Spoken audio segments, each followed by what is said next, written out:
about the Chicago Fire transfer of departure Quincy Amarikwa. It's really sad to see Quincy go, but they did trade Quincy for San Jose defender Ty Harden. Um, like I said, it's pretty sad to see Quincy Amarikwa leave Chicago Fire, but lately Quincy hasn't scored one goal this season. He's been struggling a lot to find the back of the net. Um, Last year he was our top scorer with I believe 8 goals in the season, which wasn't even the best. Also, that was pretty bad. And this season he still hasn't found a goal. He's been really struggling, and he's been playing really selfish in my opinion. He hasn't been passing the ball too much. Every time there's an open space, he tries going for a shot and he just misses the ball like badly, and he'll just not even make it close to the net. Like the second division team we played for the MLS Open Cup, we played both teams. We didn't play really that good, but Quincy had a chance to score.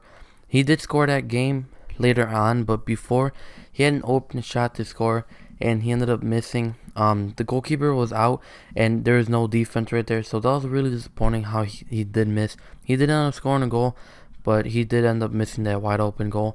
And like he hasn't been scoring a lot of goals, so he hasn't scored any goal this season, like I said. And last season he didn't score a lot of goals in my opinion too. He scored 8 goals, but still wasn't the best.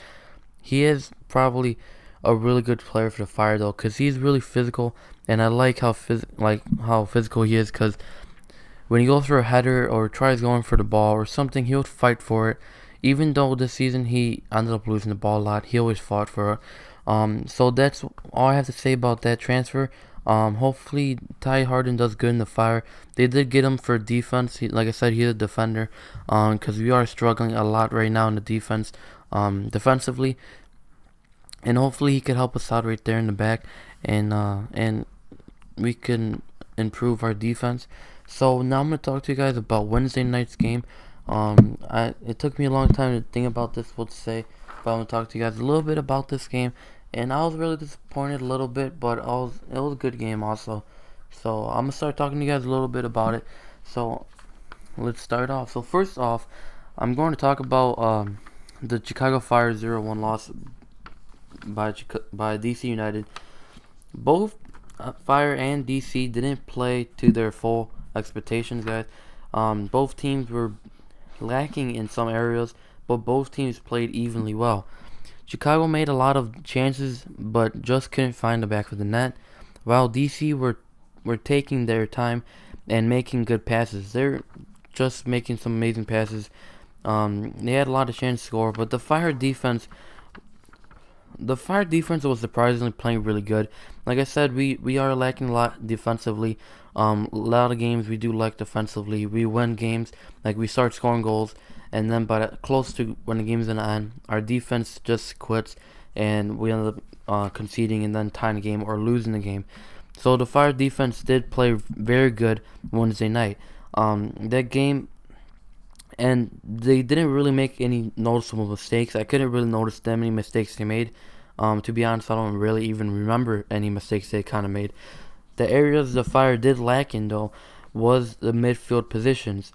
With the loss of our number 10, Sean Maloney, and our leading goal scorer, David Beckham, and also the rising star, Jovian Jones, when it came to the midfield, we couldn't put a lot of good crosses in the box. We couldn't put a lot of good crosses in the penalty box. With Harry Ship and DePrado trying their best to hold up the midfield, even though they didn't really do too much. Harry Ship, to be honest, lately I haven't been seeing a lot of Harry Ship in the games. Like, he doesn't really go for the ball too much now. His speed, every time he runs, he doesn't even run for the ball anymore. He'll just jog to it, and that disappoints me a lot. Because last year he was almost Rookie of the Year. Last year he played really good for us, and now this year he's starting to lack a little bit.